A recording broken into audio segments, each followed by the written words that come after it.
Hi, I'm Dr. R.G. Allen Wilson. You may recognize me as a leading relationship expert for TV programs such as CNN, The Today Show, Good Day Philly, Fox 29, Tamron Hall Show, Mel Robbins Show, and local and national radio shows, just to name a few. I want to invite you to a very awesome opportunity that will enhance your life. Having courageous conversations that connect is key for a healthy relationship with ourselves and others. Knowing the right strategies and techniques aren't as simple as we think. There are principles to understanding how we all think and feel. Right now, you can join in my free quarantine talks to learn what others spend thousands of dollars in therapy to know. Each day, while we are in quarantine at 10 a.m. Eastern Standard Time, you can watch, listen, and learn tips that will help you get through this challenging time in our lives. Here's the good news. There is absolutely no cost for you to participate. Tune in on YouTube, Facebook, and the Gram at Ask Dr. RG. I look forward to seeing you join our crew, and that's connecting relationships for epic wins. Have a beautiful day on purpose, from my heart to yours. And good morning, everybody. This is yours truly, Dr. RG, here for the Courageous Conversations Connect Space Quarantine Talks. Welcome to the show. Oh my goodness, got something in my throat. Today is August 26, 2020. Can you believe it? This is the 23rd week since we've been doing this, and we are in episode 73. Whoo!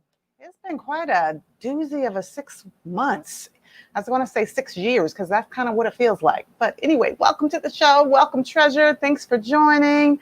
I'm waiting for some other folks to join. Welcome to our IG family. I always appreciate you all hanging in and coming and joining our crew, Connecting Relationships for Epic Wins. If you haven't done it, oh my goodness, my bestie, Kim Dantzler is on, KD. Hey, sweetie, thanks for joining. Listen, so if you have not done this already, tag a friend, share this video, let other people know that we are on. This is our community give back. Morgan and I started this 6 months ago in the beginning of this pandemic and the quarantine that we were in. Although we're no longer in a quarantine, my hunch is that we're going to go through a second wave of this, and there are some hot spots, and kids are going back to school, and so we're in challenging times. So let other people know in our crew that we are on. Good morning, BJ. Our theme for this week, all week, is embracing change during two pandemics, if you will. Charla's on. Good morning, Charla. Embracing change during two pandemics. That's this week. But today, specifically, we're talking about our hearts matter.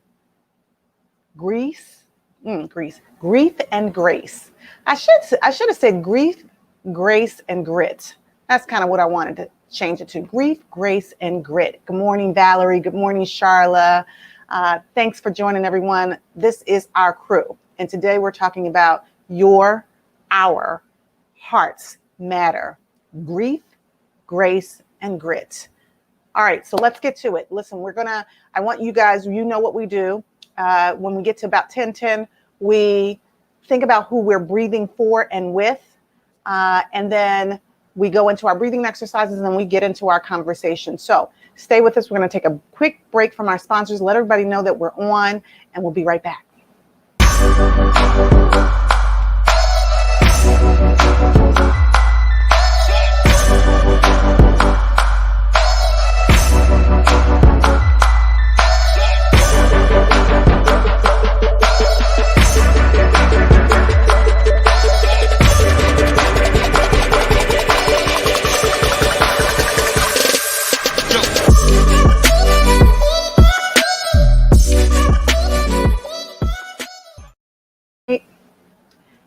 And we are back. This is yours truly, Dr. RG, here for your Courageous Conversations Connect Space Quarantine Talks. This is a safe space. Make sure that you tag someone, let them know that we're on.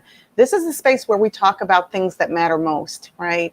And all week we're talking about embracing change. How do we do that? How do we embrace change that's happening all around us? How do we manage to deal with all the challenges, all the sadness, all the grief. So that's why today we're talking about our hearts matter, grief, grace, and grit.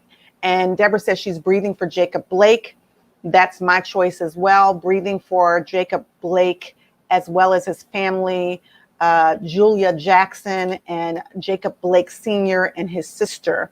Okay, so I'm breathing for the family, the Blake family, the Jackson family right now. And I'm also breathing for Ben Crump. He's been on the front lines, and I don't know how he does it. I mean, I am a Facebook friend of his, so I see the continual assassination and attack on Black people, and he's trying to show up and stand up and speak up for the people, and he does it with such grace and grit, but I know that he also has grief. So I'm praying and breathing for him this morning. Jen's on, Deborah's on. Thank you for joining. Valerie, I see you. Charlotte, Billy Joe, my good friend, my bestie KD is on this morning. So let's do this. And I see Treasure as well. Let's get into our posture. IG family, I see you. Facebook family, YouTube family.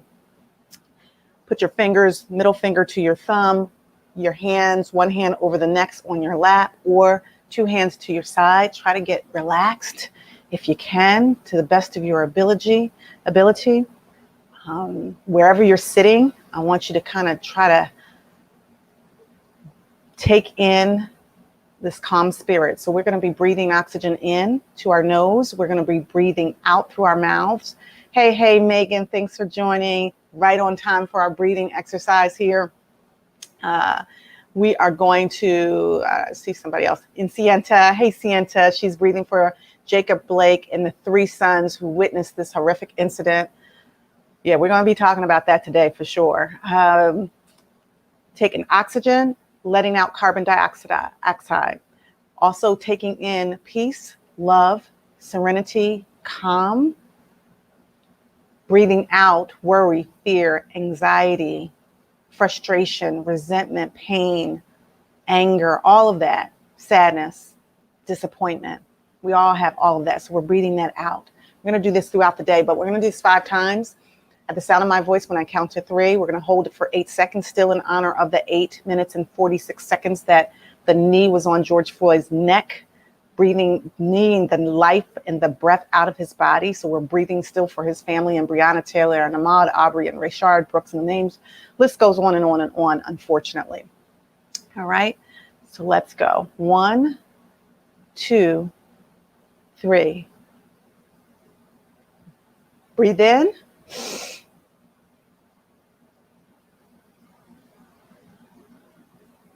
And breathe out. Breathe in.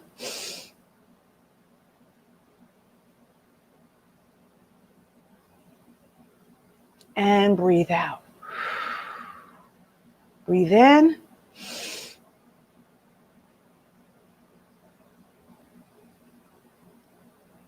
And breathe out. Breathe in.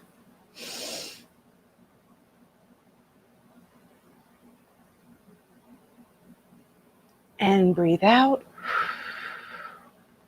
And last time, make it count, crew. Breathe in.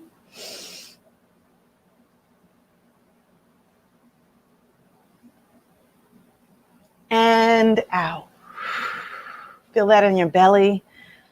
Feel the release. We need release right now, right? We really need prayer. We need release. We need calm. We need peace. All of that. So I wanted to start out our conversation. Let's just get right into it. By the way, I have the Cycle to Vote t-shirt on. I want you to see it. Here's the website. I don't know if you can see the top of it, cycletovote.com.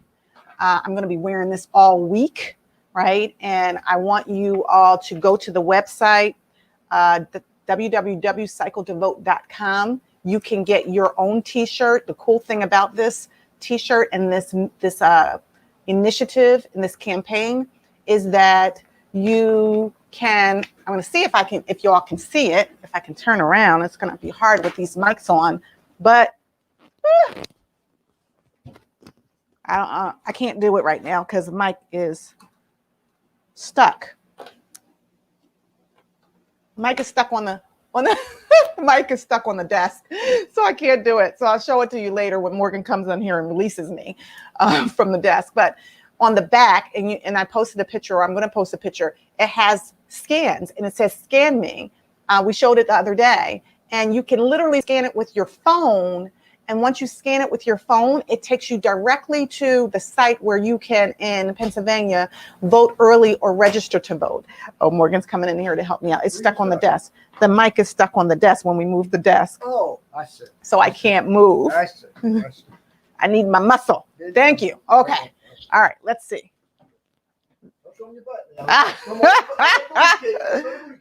Can y'all see? Can you think? You might be a little bit too. No. Come. You're too far off. You gotta move the chair. There you go. There we go. There we go. Can they see it? Stand straight. There we go. Stand right there for a second. Okay. All right. Let's see if they can see. Shut the door. Shut the door for me. Thank you. I think y'all can see it. I think you can see it. Yes, Mort? All right. I can't hear him. So anyway, y'all let me know if y'all could see that. If not, I'll stand up again. That was good. That was good. It's okay. All right. That was good, babe. That was good. Okay. You mute yourself. All right. All right. So that's the deal. They're actually going to have a cycling event the first week in October to honor John Lewis. It's going to be all over the city. We also know that on Friday they have the March on Washington, the Black Lives Matter Watch on Washington. I don't know if any of you all are going.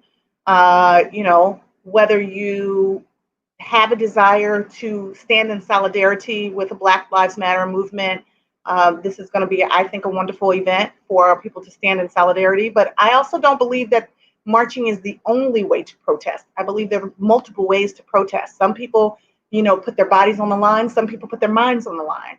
Some people put their purses on the line by donating monies. Some people put their skill set on the line. We have the essential workers out there. So there's a lot of ways that you can get in the fight, but rest assured we are in this fight and we cannot get tired now. We got to keep moving to November 3rd. We can't tell you who to vote for, but I ask you to vote your conscience. Vote your conscience, vote what you think is the best for your family, for your community, but don't not vote. If you don't vote, then you don't have a say. And there's just too many people that died. They shed blood, sweat, and tears for us to have the right to vote. I said the other day, August 6th, this month, because this is the 26th, so 20 days ago, marked the 55th anniversary of the Voting Rights Act going into becoming the law of the land. And, people shed blood for that. And it wasn't that long ago where all women did not have the right to vote, as well as Black people and people of color. No longer do we have to count, pennies or jelly beans or whatever it is that they did in order to have the right to vote. But there is voter suppression. We know what's going on with the postal service. We know what's going on with the early ballot voting, mail-in ballot voting. So we can't afford not to show up. De'Air's on. Hey, De'Air, good morning. Sending you Delta love from the Delta Deer in South Carolina. Vote Blue 2020. Thank you, Delta Deer. I so appreciate you. That just warms my heart. So thank you so much, Soror. Jen says today is her follow-up with her doctor to see how she's doing. Also tonight, the crew is prayer line, 7 p.m. She'll send me the information. So that's wonderful. Thank you so much, Jen. And so listen, we're talking about our hearts matter. Grief, grace, and grit. And when I listen to Miss Julia Jackson, I call her Miss Julia Jackson because we need to start putting handles on names. We need to honor people who speak as eloquently. I cannot imagine your son being in the hospital fighting for his life for no good reason. It's my understanding that he was trying to break up a fight. He had 3 children, his 3 Black sons in the car that had to bear witness to him being shot at least 7 times in the back. And what Miss Julia Jackson said is that she, in driving to the location, saw the destruction and said that that was not a representation or a reflection of who her son was or who her family is. And then she asked people, she did something I thought was pretty phenomenal. She said, I would like for all of you to examine your hearts. How many of us do that? How many of us examine our hearts? Because Morgan often says that. He's like, you know, you can craft policy and legislation. I'm sure I'm not saying it exactly the way that he says it, but how do you craft something that's congruent with a man or woman's heart? What's in their spirit? And then she went on to say, Miss Julia Jackson, she said, and then I asked you, well, she said, how dare you? How dare you? Let me get the words right. Hate someone like yourself, that looks like yourself. We're human beings. How dare you hate? Her son was shot in the stomach. They had to remove all of his colon as well as his small intestines. He has liver and kidney damage. He was shot in the arm, and he was also shot in the spinal cord. He may not live to walk again. That will be a miracle, Ben Crump said. And what he said to his mother after they had to go through all of this, because y'all know we're still in COVID-19 pandemic, so it's hard to get in the hospital. So they had to go through a whole lot just to get his mother there to see him at the bedside. And she said that her son said to her, I'm sorry. And she said, why are you sorry, son? Did you shoot yourself? And he said, no, but I don't want to be a burden to anyone. And so I'm sorry. And I want to be able to see my sons again. That's what she said. And so she's in this hospital room. Imagine this. She's in this hospital room and she's there with a police officer. And she asked the police officer, are you a man of faith? And he said, yes. And then she said, will you pray with us? And the police officer herself, the police officer, the man in blue that represents the shield of the people that actually shot her son in the back 7 times, prayed with her in the hospital with her son, the 3 of them. That's humanity. So I ask for us to talk about today. Let's just talk about it, because I got to tell you, and I feel like Morgan feels the same way, we're grieving.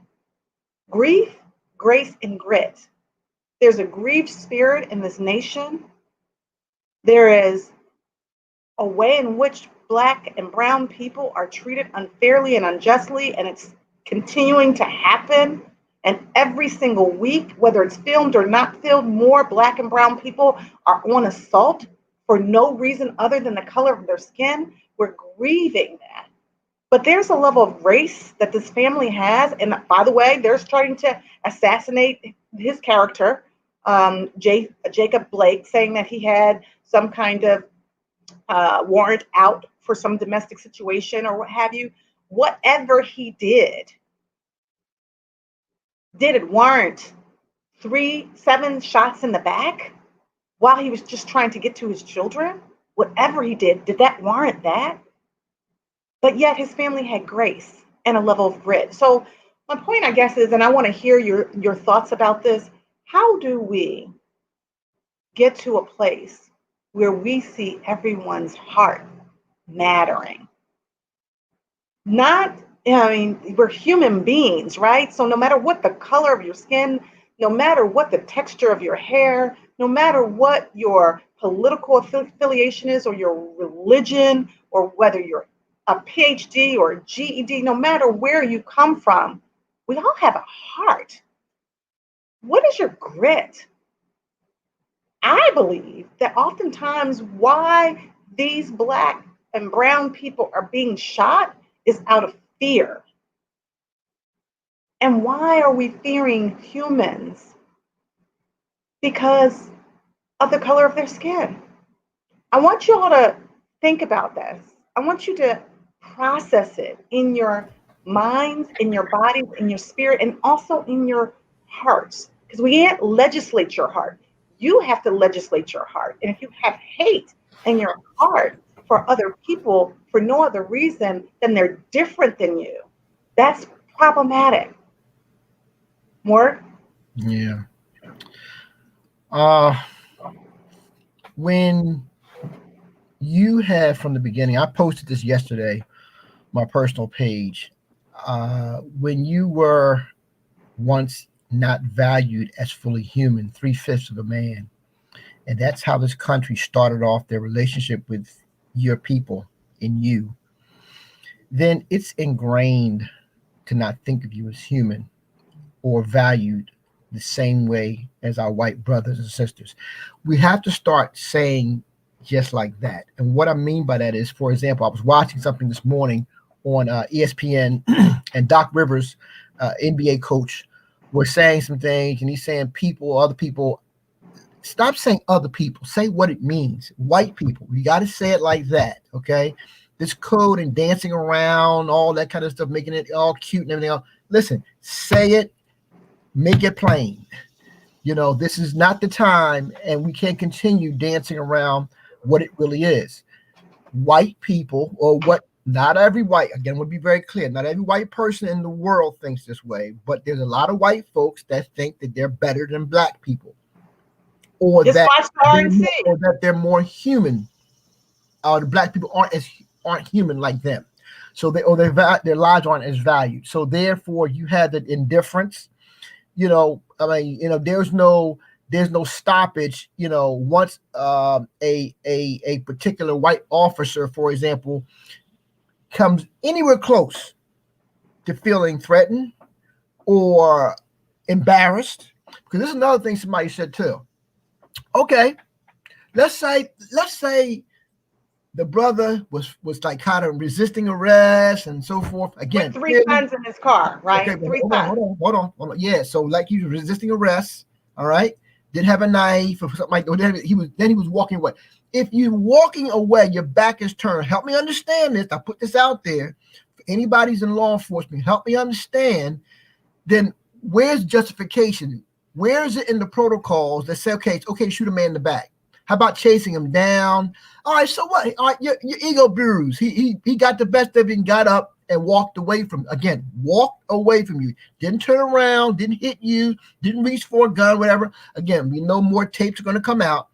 Hopefully, they're at different angles. So we don't know exactly. There's a second tape that came out last night that showed there was some kind of a scuffle and that he walked around the police car. Walked around his car to get in. I just don't understand why that police officer felt at that moment, based on the tape that we saw, he felt, oh, my life's in danger from a man whose back was turned from me. I don't understand that. And that's where the problem comes in. We're not saying if you're black, brown, purple, yellow, polka dot, if you commit a crime, you commit a crime. Justice is what it is. If you resist arrest, the police officer has a right to try to command you or commandeer you, not to resist arrest, all that. But there's levels to this, okay? Well, how about constrain in a certain way to get the person under control? Like, you know, constrain. I mean, let me say this to you, and this is a topic in an area where a lot of people don't want to really go down. Part of policing on the street is that you have to have, there should be a physical requirement to do the job. That means you have to be physically, not only physically, also mentally in shape to do the job. And if you physically cannot do a job that's required some level of physical engagement from time to time, then I don't know. We have to understand that. You know, there's a lot of guys, a lot of people on the police force that may not be physically fit. So therefore, there may be a connection, then jumping to the next form or next level of being able to corral a suspect or somebody that's resisting arrest. Because if you can't physically manhandle yourself or handle yourself, Now you get your ego involved. You're embarrassed. You got everybody watching on the street. There's all kind of stuff that leads into this thing. And these are things about why we have to sort of not defund the police, but re-examine how policing is done. And one last thing I want to say, people forget, as far as the Black community, policing was instituted based on recapturing slaves. You got to understand our relationship to police. This goes back hundreds of years, okay?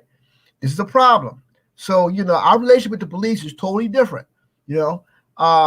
and so it's just being recycled, if you will, just in different form and different format. Right, because back in the day, back in the day, but back during slavery, we were hunted for trying to get free, right?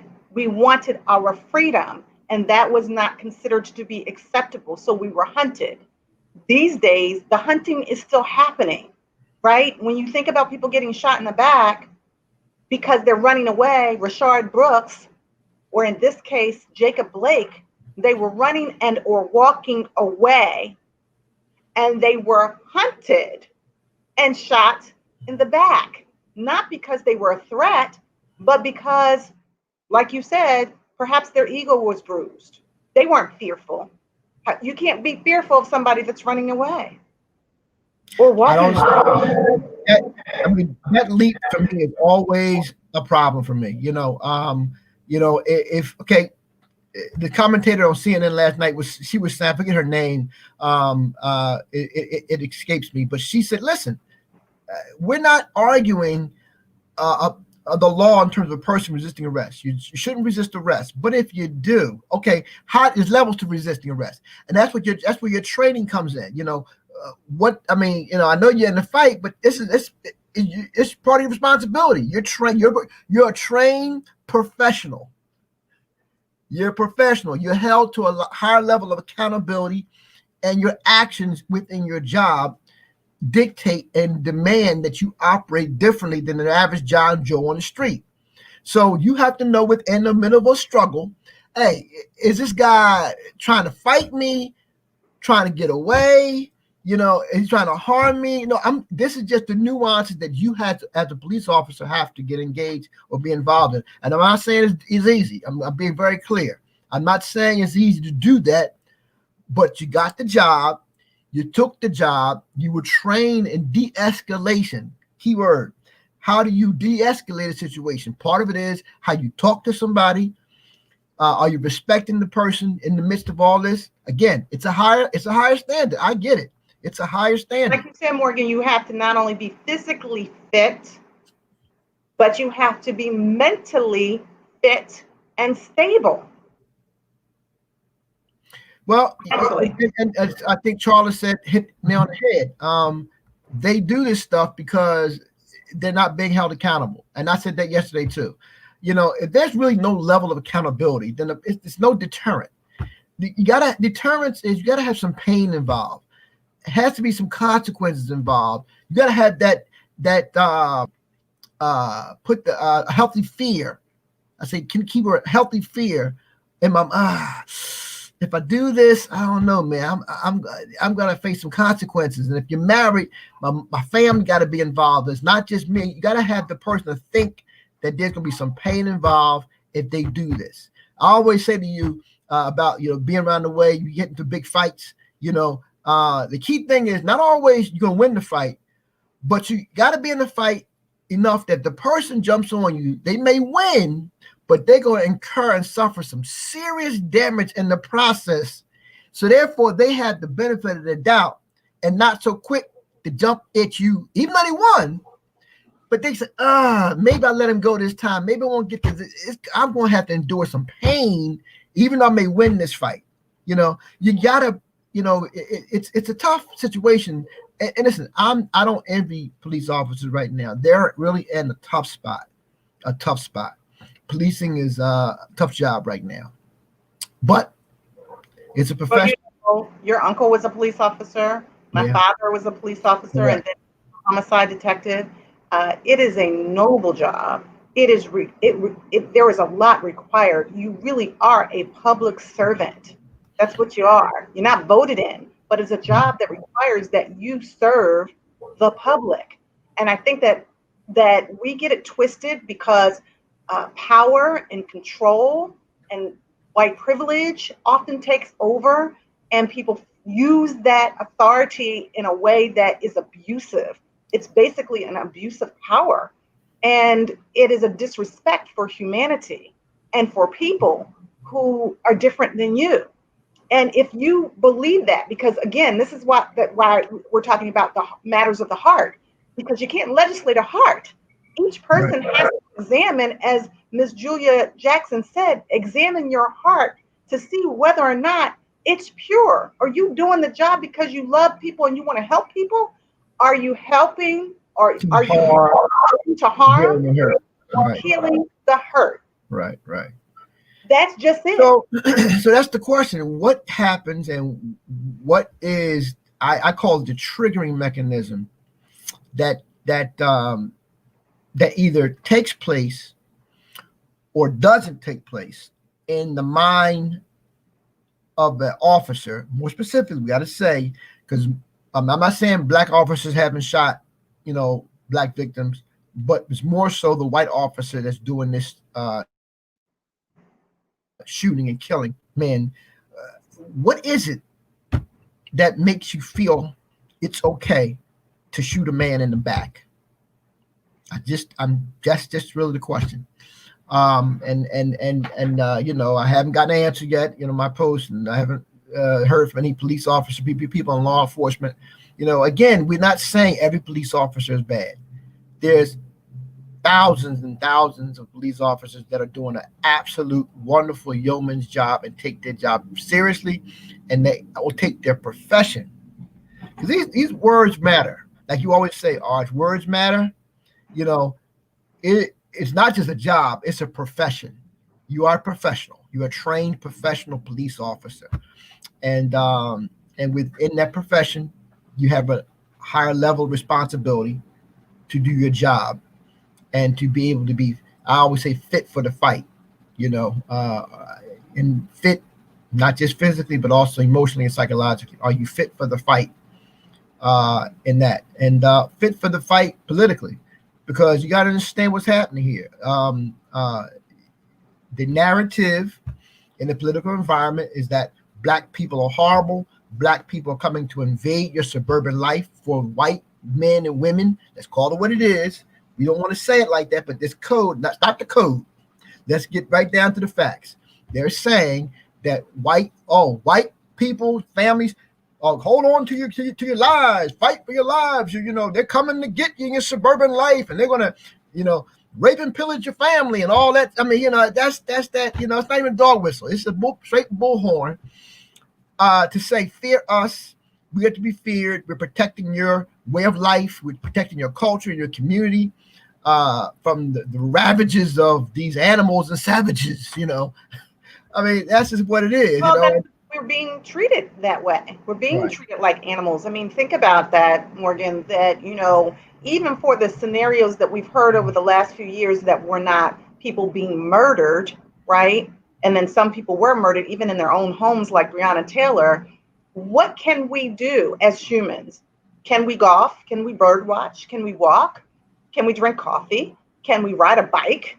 Can we look in a house like Ahmaud Arbery, that's being constructed? There are nothing in the world that we are permitted to do without some level of scrutiny with regards to needing permission to do so.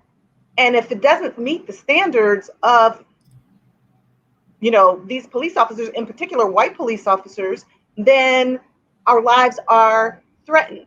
Our lives are threatened. And by the way, I've seen quite a few posts of black police officers, which I know there's a code, so then maybe they feel like they're putting their profession or their careers in jeopardy. But I've seen quite a few videos of black police officers that were actually stopped when they were not in uniform. I agree. I saw that too.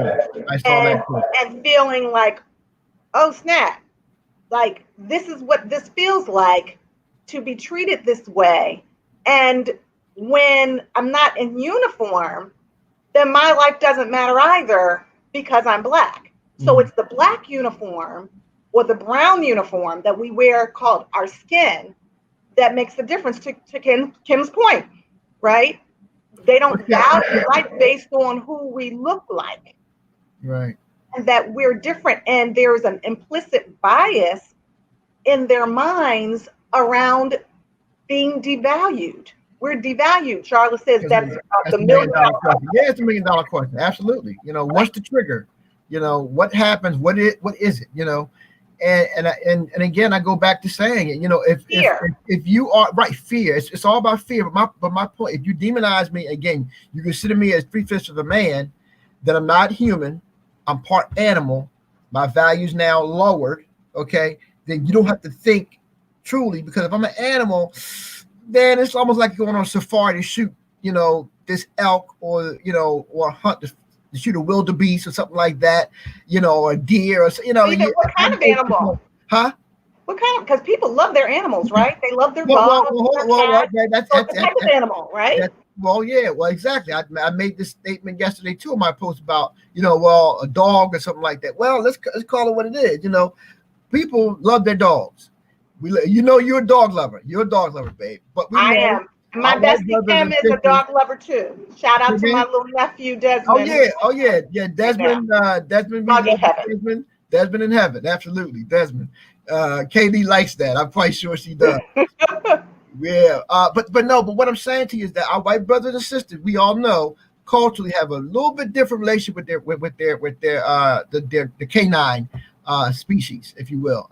And so you know, and so I'm just saying, we just feel we're not equal. We feel that we're not treated fair. We're fearful, and we feel that we're less than human. And that's the problem.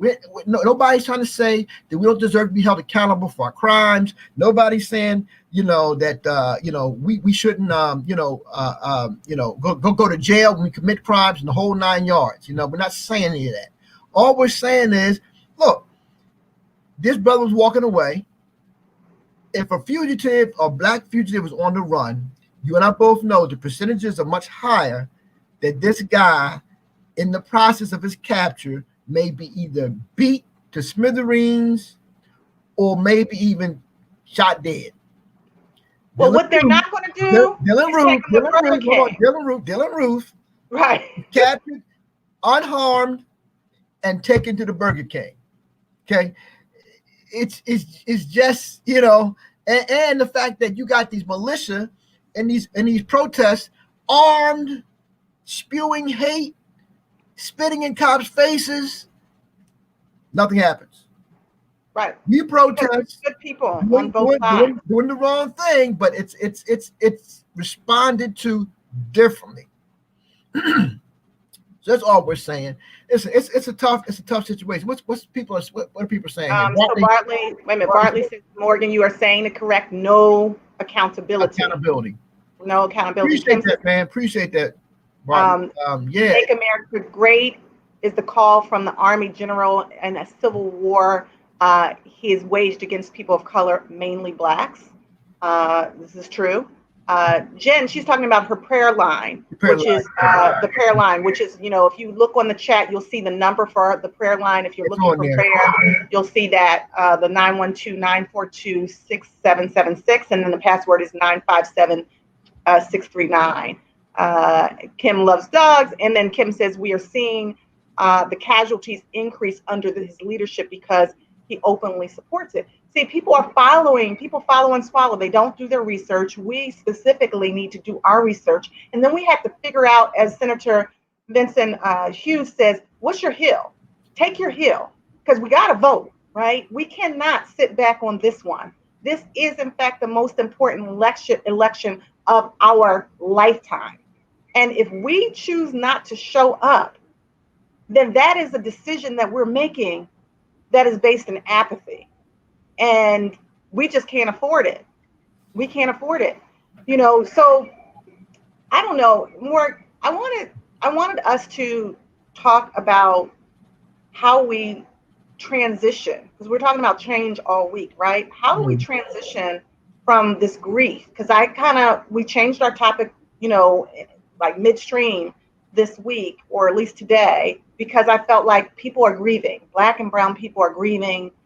It's like another one, like not again, over and over. And then there's an argument. The argument is that, well, why are you all complaining so much? Because there's so much black on black crime and there's violence in the urban cities and you're killing each other. So why does it even matter if an unarmed black person is shot in front of his 3 sons in the back All right. 7 times by a white police officer? Why does it even matter? Yeah. Well, I got to be honest with you. That's a problem. If you don't, nobody's going to value you and respect you if you don't value and respect yourselves. I got to make it plain and just keep it honest. I think it's apples and oranges. Well, they're wrong. I think it's different things. Say again? I said I think it's apples and oranges. One doesn't justify the other. I'm not talking about justification. I'm not talking about justification here. There's no justification for what they do. No question about it. But this is what life is about. Why would you value something? It's like we say all the time. I can't care more about it than what you care for yourself. I can't want more for you than what you want for yourself. Why would I care and have a whole lot of hope and dreams and desires for you when you don't want your darn self? So, well, we think a little bit differently about that because I always look at the context. These people are hurting, and we know that hurt people. We know that hurt people hurt people. So no justification. But you're talking 1,000-foot level. We're talking the average, average Jane and John Doe. Not our crew. Our crew is at 1,000-foot level. But hold on. But this going out to the masses. But I need you to operate. You're right. You're clearly 100% right. But the reason why we have the president we have, I'm just trying to be honest with you, and the Senate we have, because they speak to a group of people that think and major in the minors, that don't have the capacity to think in nuance terms or think and levels of context and layers. Well, I understand what you're saying. They're not going to drill down or really peel back. So let's make it plain. There's externalized racism that is white people against people of color, black people and brown people, and then there is internalized racism. That is when you've experienced oppression for so long that now the people that told you that you were nothing, you start believing it. And then you enact that in your own lives. And like Miss Julia Jackson said yesterday, how dare any of us hate someone who is you? Whether you're black, brown, white, red, purple, orange, we're human beings. And that is what's happening. So I know what the argument is. People are saying, well, since there's black on black crime, we don't matter. And I get it. I get what you're saying too, Morgan, that, people are not going to value you if you don't value yourself. That said, we also are dealing with 401 years of slavery and oppression that has impacted us and has implications for how we engage with ourselves, with other people. And it's self-hatred. It is. No, but we got to do better. We got to figure that out. You and I had this conversation early this morning as we were preparing for the show. And what I said to you is, you asked me a question. So we're going to have a moment of transparency to everybody, okay? He said, hey, babe, do you ever think about going to that march? What's the march again? Black Lives Matter march. Black Lives Matter march, okay. Friday, tomorrow. Right, exactly. Okay. And I said to you, babe, I get marching. It feels good. But you got to really help me understand. If you march and you have 1 million people show up, but people with their vote, and unpack the details and the levels of context with their vote, okay? Not just in presidential, but also down ballot voting, because that's where the sausage is made. We got to stop. We got to hold people up for a higher level of thinking here. You can't be a lazy civic person. You can't, understand the civics of how this country is operating and running. You got to understand and vote your interests. And you have to understand you have to put people in office, and then once they get in office, hold them accountable, okay, to what and the reason why you got them in. And that's where I think the disconnect happens. People don't understand. So I don't care about marches. I mean, I'm not saying I don't care about okay, but what good is it if there's no real action behind it? If I don't come home and then galvanize my community, get Ray and Buki and them and all them, hey, look, man, you want a job, you tired of coming at the man, hey, fill out this ballot, get you behind there, down there, and vote. That's real. And it's about the education. Darlene said early education. Yeah, it's important.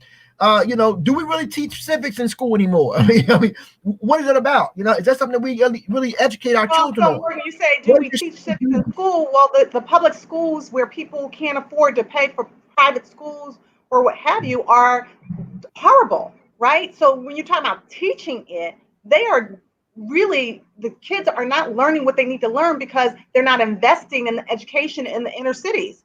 And that's part of the problem as well. Let's read some comments. I'm going to pull it up and you can let's see it. Darlene, yes. Yes. Well, wait a minute. Okay. Yes, you are correct, Doc. Yes. Bartley says Dr. RG, people can't transition when it all won't stop. It's been one incident after another. Absolutely correct. Continual traumatic stress disorder. Yeah, no question about it. Let's see. Paulette Handy. Mr. Wilson, I hear what you are saying. There is no justification for devaluing Black lives. But when racist whites seeing us pissing on our own gardens, it doesn't help solve the problem. That's what I'm saying. I mean, I think it's a both and. I'm not disagreeing. I think it's a both and. Yeah. It's tough. However, we are struggling. We know that we're struggling, and that's why we see so much violence on black violence, because we hate it's self-hatred. Yeah. It's not self-love. We got to get back to self-love. And to Bishop Bartley's point, it's hard to love yourself when you're not only dealing with post-traumatic stress disorder, but it's continual traumatic stress disorder from the outside and from the inside. This is why therapy is so important. Okay. Darlene says, but it's bigger than that. Thanks, RG. Okay. All right. Darlene also says there are times when men do not like to embrace other men in the positive. I don't know I don't know what you meant by that, Dar. Can you kind of unpack that a little bit? Kind of understand what that's all about. I appreciate that. We appreciate that. Kim Dancer, yes, let's vote and stay active and hold them accountable. Absolutely. Accountability is key. Early education. Let's see here. Morgan, I was typing as you were speaking. Okay, cool. Let's see here. Let's see. All right. We all have to vote and fight thereafter to impact real change. No question about it. Dar is saying, I love education through role play. Very good. You kind of unpack that a little bit more, Dar, for me. Let's see, Karen. What's Karen saying? That seems true. Seems so true. Seems they all want to be the cool guy. Yeah. Well, I don't know. What do you think about that, babe? I'm not sure if I quite get that. I don't know. I'm trying to understand that. Yeah, kind of unpack that for me, Karen. Darlene's, you have to go to the root. I do believe that. We can't just look at the surface, but that's difficult, right, babe? Because as I always say, I don't follow and swallow. So I don't care who you are. If you share something with me, I'm not just going to buy it just because you said it. I'm going to do my own research. Then I'm going to figure out, well, how does that resonate for me? Does that serve me well? Does it serve my people well? Does it make sense to me? Is there something that I actually want to add to that? And that requires a level of work, but quite frankly, it also requires a level of confidence in oneself that we have the ability to think outside the box, think analytically, think abstractly. And everybody doesn't have the ability to do that because I think people are so worn down by surviving that we can't thrive. Say it to you.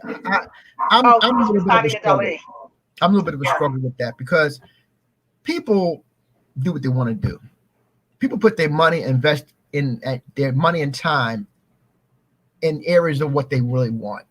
I just think, honestly, there's a lot of people, again, I can't say everybody, that are just basically lazy. Just lazy. We're going to have to agree to disagree on that one, babe. Well, we disagree. We agree to disagree on a lot of things, right? And sure.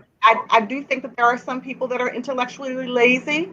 However, I think that the majority of the people that are struggling and surviving due to 401 years of systemic racism and slavery are overwhelmed and exhausted with everything that we've had to deal with. And sometimes what happens is people just shut down and they just kind of look for, let's just have fun or entertainment. So it's nuanced and it's complex, and I'm not willing to just put the term lazy on it. Me either. That's what I want you to understand. I'm not saying that there isn't. I see the banter. This happens all the time. Yeah, I'm not saying there is a cause. I'm not saying that. And I think sometimes which we have these little debates here about how you assume because I'm articulating and focusing on one area that you think you assume that I don't give credit and justification in another area. That isn't the case. I clearly understand we've been ravaged and damaged severely for the 400 years that's been impacted and inflicted upon us due to slavery of our people. And it has lasted for centuries. Okay, so let me be very clear. However, I do understand there's been advances. Again, nowhere near where we are. But I'm always of the mindset of self-accountability. I'm not a whiner. You know this about me. You're a talker, though. But what does it got to do with anything? I'm trying to understand. It doesn't. We're having a conversation, right? Doesn't have no. This is good. This is good conversation. Okay. Trying to understand. No, you don't whine. You don't whine. Okay. So what I'm saying to you is that I clearly get it, but I believe in holding oneself accountable for one's actions. You know, I can't control the outside. I can only control how I respond to certain things. So whatever struggles or issues that befall me in my life, I got to understand and I look within first. What did I do to contribute to the situation? That's how I think individually. Right. So I get it. I'm going to always look through that kind of a lens. Clearly, there's no question. We've been landed on, beat, just downtrodden, no question, as a people. But I cannot also not look at the level of accountability for ourselves as a people. And that's what helped me spin the narrative of, hey, if I don't love myself and treat myself well and put my oxygen mask on first, as we always say, okay, then why would somebody else care about what I believe? I get it. So that's why I always say love, light, truth, and accountability leads to hope and freedom. However, that's a process. And, to Bishop Bartley's point that, when we continue to experience this traumatic, post-traumatic or continual traumatic stress disorder over and over and over again, it stunts our growth and people get exhausted. I'm not trying to make excuses for people, but I am saying, like, okay, let's find some answers then. Kim says we need to abandon the house-filled mentality that still exists in our communities. It keeps us from becoming a powerful race. Think more like the Jewish folks or Jewish culture. Jen says, yes, Dr. RG. Charlotte says, not everyone thinks that way. We were talking about Harriet the other day, yesterday or Monday, I think it was. And we were saying that, when she went back to get her family was like, not everybody can be you. So that's kind of the hard part about what we are experiencing as a human race, right? That sometimes we do want more for people than they want for themselves. Darlene says, they keep talking about other men and the negative when they don't look at the trauma in the backstory. Then the negative adds more anger, and then they don't have anything positive to build on, and therefore no positive impact. Contextual. It's contextual. Yeah. That's all I'm saying is, and Karen says, and Okay. Morgan, have to choose your words. Lazy was not the right word and will flame the fire. That's what Karen said. I'm going to push back on it. Here's the problem. This is what happens with us when we are so sensitive and try to dance around what it is. So we're saying, there aren't lazy people amongst us who aren't really pushing. I'm not saying, again, No. I need to just hear me out. Context. There's some people that are, but some people aren't. Let me finish my argument. Okay. More to your point, RG, it's a both and. I'm not saying it's just lazy. I want to be very clear.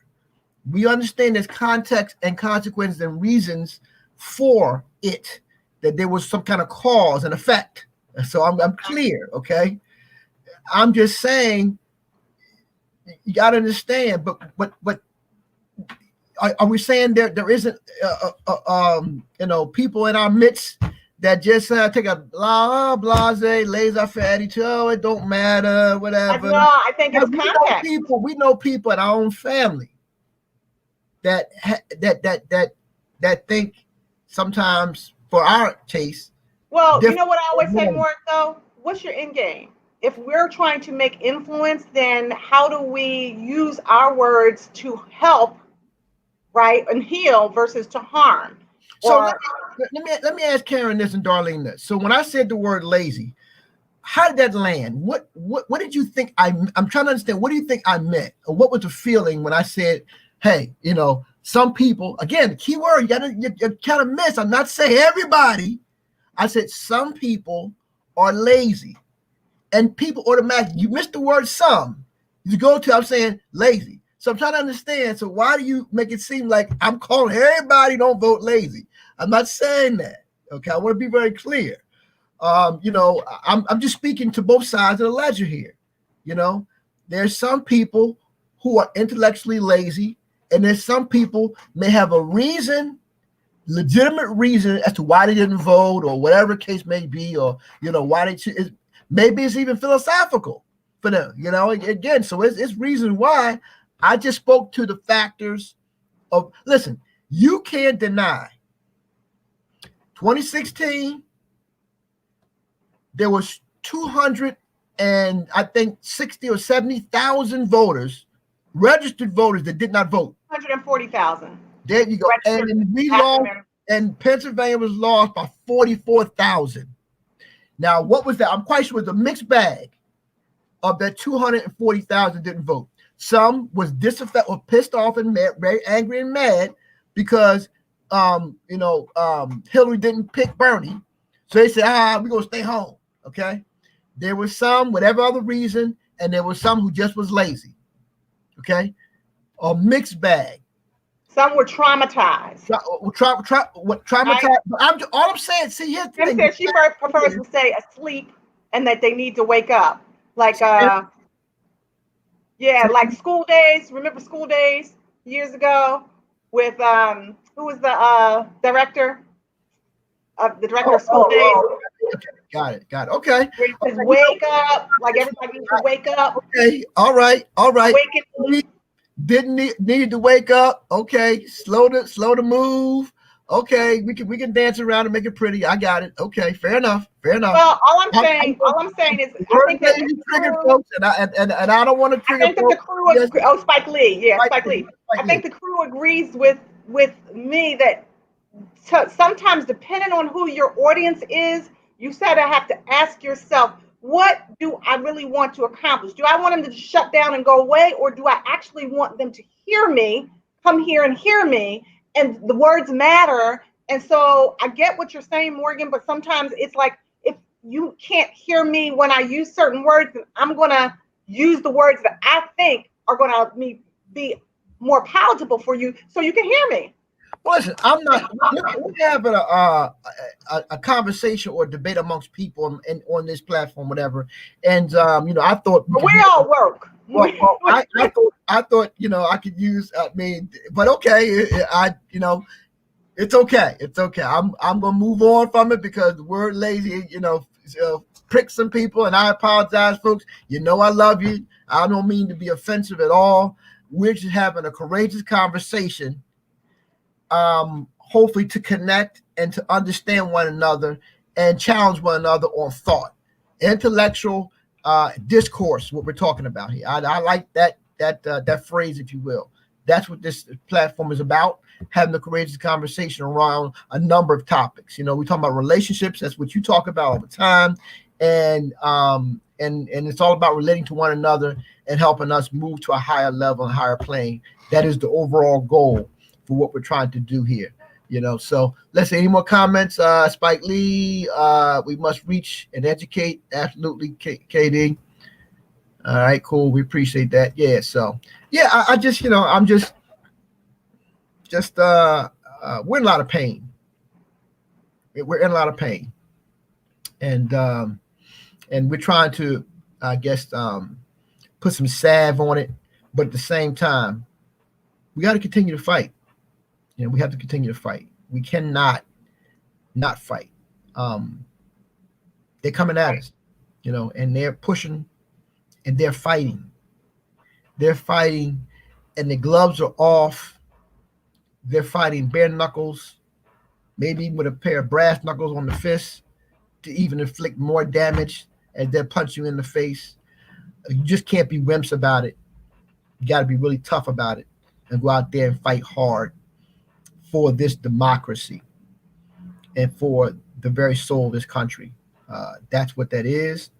Again, we're not telling anybody who to vote for. I'm being very clear.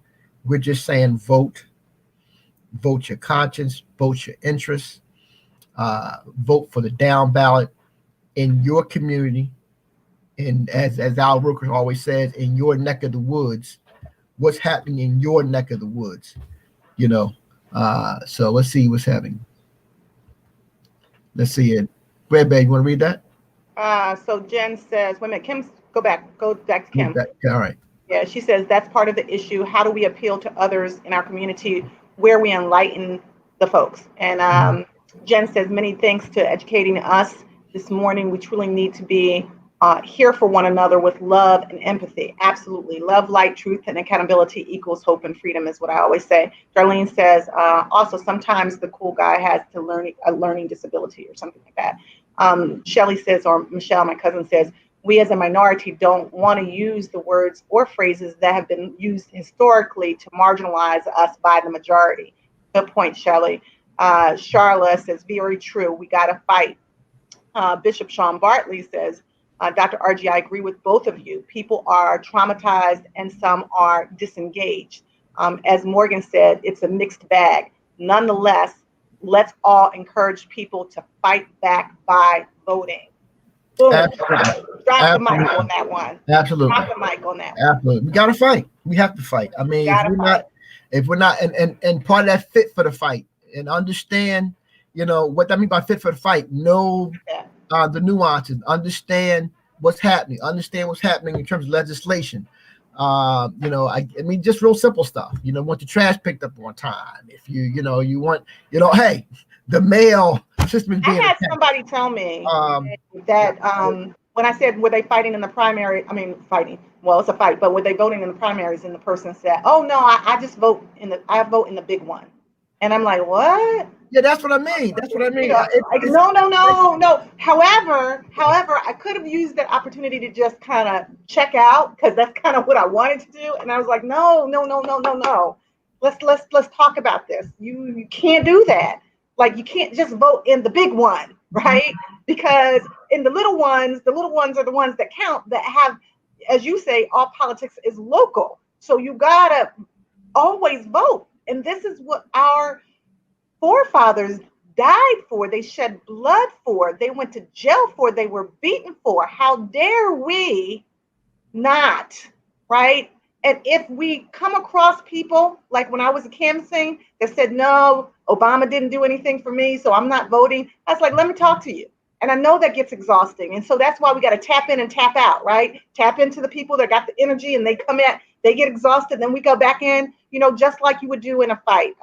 So I appreciate all these comments. Jen says, bring a first-time poll worker makes me feel proud. Oh, wow, that's awesome, Jen. We definitely need poll workers. Sienta says, educate and empower the electorate by voting. Remember that all politics are local, just what you said. And thank you for my candle, Santa. I appreciate it. She was the one that sent me that gift, that candle, the Delta candle, my soror. So we appreciate it. Listen, this has been a good dialogue. This is big, babe, what it means to have the courageous conversations that connect, right? Yeah, you see that, we can agree to disagree, but oftentimes if we stay in the fight, if we fit for the fight, if we stay in the conversation, then we can find some common ground, even if we slightly have some different disagreements. It's okay. Just don't abandon it. Love us, love each other, connecting relationships for epic wins, your crew, enough to stay in it, to win it. So what you said, I can go with that tap in, tap out again. You mentioned the tap it. So I'm saying we're going to get tired, right? We're going to get fatigued. I mean, you can't stay in a fight for 24 hours straight and not get fatigued. So sometimes what we need to do is we have to be a tag team. You tap in, you go in, you fight, you do what you got to do. You tap out, you talk to somebody else and say, okay, you handle this part, I'll handle that part. We have our campaign. We keep moving forward until we get to the finish line, and we are victorious. November 3rd is the biggest and greatest, I believe, most valuable election, and that we will probably ever, most important, I'll say, that we will probably ever vote in our lifetime. We got to vote at the little ones and the big ones, but we cannot not show up for November 3rd. I believe everybody needs to be voting early. Because of the voter suppression, get your ballots, get your sign in for your early mail-in ballots as soon as possible in the state of Pennsylvania or in Philadelphia, this district. There are going to be 17 early voting sites where you can actually do one-stop voting. You can fill out the form to get your early ballot, get the ballot, fill it out, and turn it in all at the site. And those probably will be opening up in mid-September when the ballots become available. So if you haven't signed up for your early voting yet, do that, or go into that early voting site and campaign. We're going to be trying to do a campaign specifically along with Cycle to Vote. Well, let me just say to you, Bartley, I want to connect you, Bartley. So I'm going to call you after the show, Bartley, to get you hooked up with this Cycle to Vote campaign. I think it's something you should want to get involved in. I think it'll be a very powerful movement. So I'll let you know what's going on because you have a platform, and I'm quite sure your congregation could benefit from it. So here's the deal: anybody that's in the Pennsylvania area, if you want to get involved with the Cycle to Vote, hit me up. You can reach me at 215-789, you can put it right there, babe. Let me go put this up. Hold on a second, guys. Hold on. Yeah, there you go. You can reach out to us, 215-789-6999, extension 1 or 2, or email me at contactus@connectionsmatterllc.com, and I can pass on the information and connect you with who to connect with to get shirts and get involved with the whole Cycle to Vote campaign. All right. Unfortunately, I don't have my shirt on. Archie has a shirt on. She's going to demo for us again. Move back a little bit, babe. There you go. Cool. Let me move this out the way right quick. You can see it. There you go. Cycle to Vote. You can scan that picture, and it'll take you right to all the links to register to vote, mail in the ballot. It's a cool campaign, Bartley. And anybody else who wants to get connected with this, let me know. All right. And we're trying to do the campaign for young people. We want young people to be able to partner with seniors. So along with Cycle to Vote, we're going to have a campaign where young people commit to connecting with 3 to 5 seniors to help them to go through the process of registering early to vote, or the process of ultimately getting to that early voting site or a drop box, so that they actually finish the job, get them to that. And if they want to go and vote on November 3rd, then they're committed to getting them there and making sure that they actually vote, because their seniors need our help. They want to get out and vote too. Mm-hmm. All right. Exactly. All right. Listen. Are we finished? We always say, babe, about it. We say, how you say it again? We love you guys. Do the outro, babe. Do the outro. Got it. You froze for a minute. We love you. There's nothing you can do about it, guys. If nobody else told you that we love you, that they love you, we are telling you we love you today.